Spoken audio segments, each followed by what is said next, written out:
Halo semuanya, apa kabar? Tentunya tetap semangat dan sehat selalu ya. Oke, saat ini saya sedang bersama suami saya, Halo. Ko Alek. Saat ini kita mau memperbincangkan tentang Feng Shui rumah.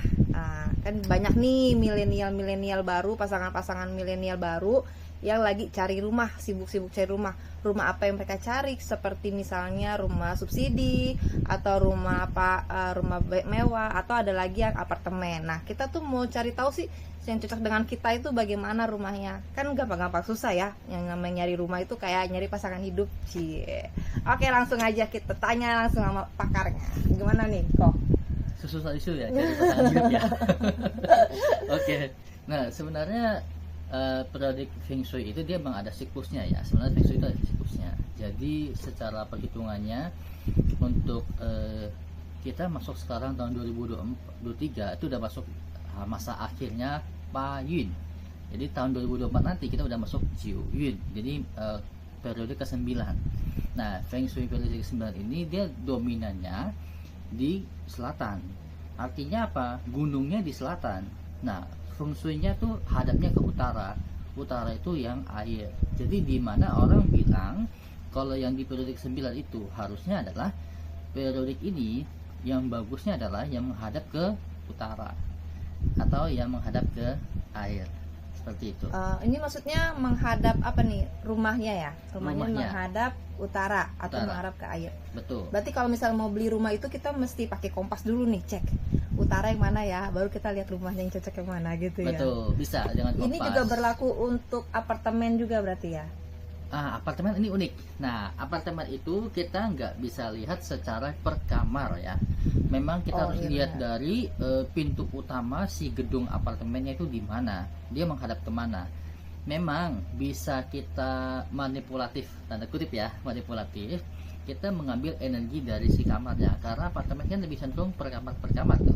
Jadi kita mengaktifkan energi yang di dalam kamar. Bisa sih, bisa. Misalnya secara gedung apartemen dia arahnya bertolak belakang, dia nggak mengarah ke utara seperti tadi ya, dia misalnya ke arah yang barat misalnya. Kalau misalnya dia ke arah barat, kita masih bisa aktifkan yang di energi di dalam itu, di dalam kamar tuh.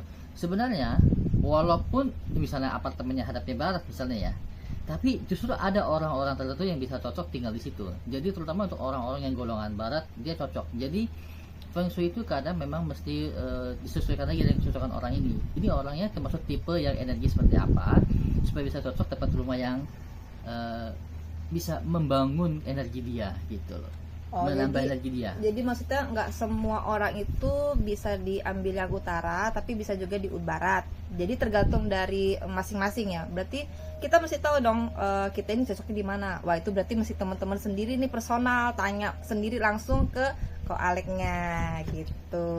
Iya, jadi sebenarnya setiap orang itu ada apa namanya? Nah, kita di Feng Shui itu gini, ada beberapa kalimat yang biasa kita ucapkan kepada setiap kali kita memberikan konsultan. Pertama adalah I Ming. I Ming ini artinya satu, ini adalah takdir. Ya, kita Ming ini takdir, kita nggak bisa rubah lah ya. Karena sesuatu kita terlahir sebagai pria atau wanita, terlahir di keluarga orang ini atau orang itu kita nggak bisa pilih. Itu takdir. Ming. Kedua, Yun. Yun ini adalah nasib. Nah, nasib bisa dirubah nih. Nasib kita terlahir misalnya miskin, ada orang begitu terlahir miskin, besarnya dia bisa berubah jadi lebih baik, bisa jadi orang kaya. Nah, itu artinya dia bisa berubah hidupnya.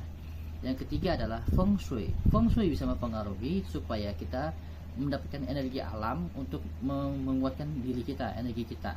Keempat, Tusu. Tusu artinya belajar atau sekolah. Semakin banyak orang itu mendapatkan pendidikan yang baik, walaupun dia nggak sekolah ya, maka itu utamakan lebih ke hal belajarnya, pendidikannya. Dia akan lebih kemungkinan bisa merubah nasibnya lebih baik.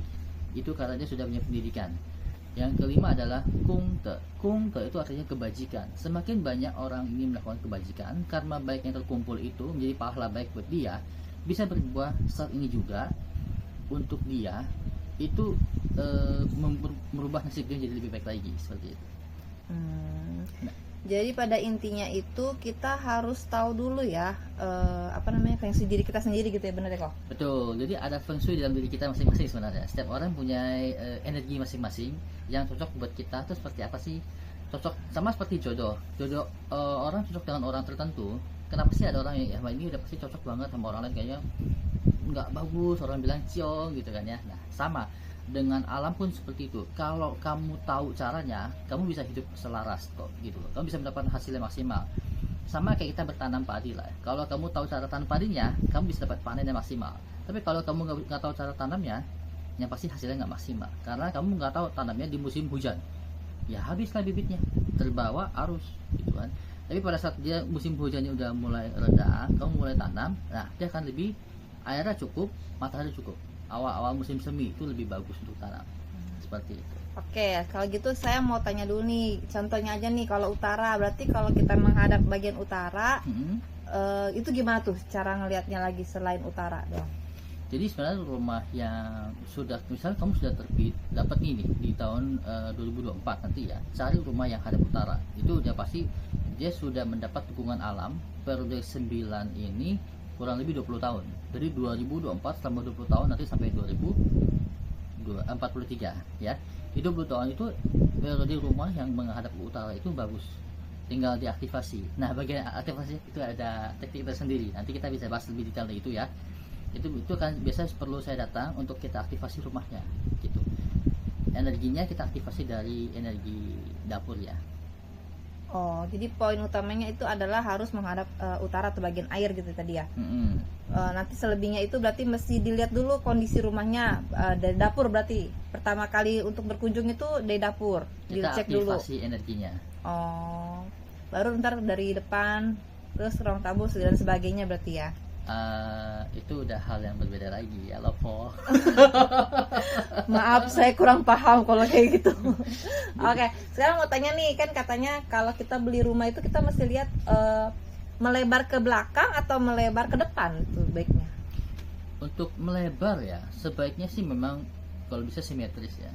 Rumah sebaiknya simetris. Memang nggak ada yang bilang lebih bagus kalau dia melebar ke belakang dibanding melebar ke depan.